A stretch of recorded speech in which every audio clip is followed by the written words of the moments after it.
الحمد لله رب العالمين وصلى الله وسلم وبارك على نبينا محمد. الحمد لله إلهي وإنا سبحانه وتعالى كون كان أساق إياكو تصرفه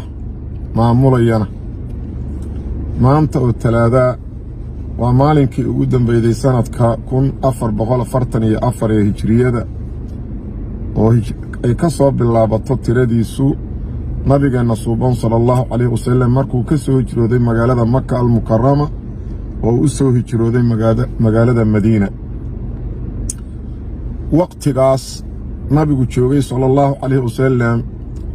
waa waqtiyadii ay soo degayeen aayaadka quraanka ilaahayna uu ku tilmaamayay saacadii qiyaamuhu inay aad u dhowdahay iqtarabatis saa'atu wanshaqa al-qamaru saacadii qiyaamuhu waa dhawaatay uu ilaahay tilmaamay subxaanahu wa tacaala maantana 1444 ayaa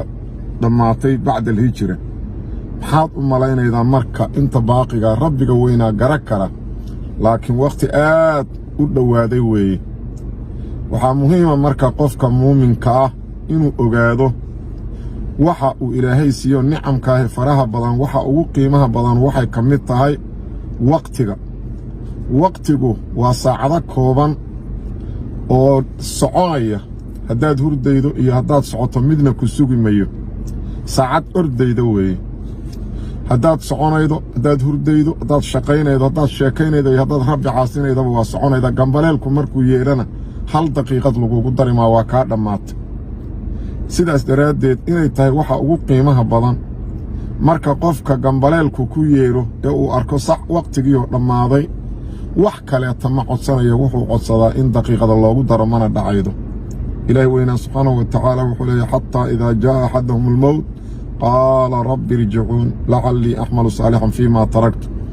qofka marka mowdka u yimaado uusan kana soo faa'iidaysan fursaddii ilaahay siiyey wuxuu yidhaahdaa rabbi ilaahayow dib ii dhig ilaahu iceli aan camal saalixa ka soo shaqeeyo oo dayacaadii aan waqtiga dayacay beddelkeeda haddeer aan soo hagaajiyey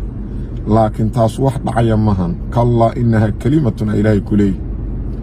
ilaahay weynaa sidaas darteed ayuu wuxuu leeyahay shanlaytadu marka mowdku yimaado waxba kuu faa'iiday maydo waqtina lagugu dari maa ee fursadda marka hore ha iska dayicin wa anfiquu mimmaa rasaqnaakum min qabli an ya'tiya axadakum almowt fayaquula rabbi lowlaa akhartanii ilaa ajalin qariibin فأصدق وأكون من الصالحين إلهي وحوليه سبحانه وتعالى وروح أذي ستان وكلبح أو دير قروبة إنتان قف إن كمد الموت كو إيمان أو سنمركز بهن إلهي يودب إيدك أن وحويا وحصدقيستو وصالحين تكمل نقضي قف كستو ونغمد وإن وصاعدها الدقيقة وهيستو وصن إسكاد ضيعين وكفى إذا استضاع إلهي وكعمره استغفار وكعمره macaasina aanan ku camirin aanan dayicin waqti markuu dhammaado aan ka shanlayayno dibna aan wax looga darayn ilaahay waxaan weydiisaynaa subxaanahu wa tacaala inaanaan noqon kuwa ku naxa marka mowdka u yimaado ee ayagoo dib jaleecayoo jeclaysanaya in dib loo celiyo mowdku ku daldhaco rabbina la kulma isagoo u caraysan waxaan ilaaha weyn asmaadii sifaaddiisa uga baryaynaa inuu nagu daro kuwa marka mowdku ku soo xaadiro waxay ka soo shaqeeyeen ku farxa ee mowdku u yimaado ayagoo jecel la kulanka ilaahayna uu jecel yahay la kulankooda wa sallallahu ala nabiyina Muhammad.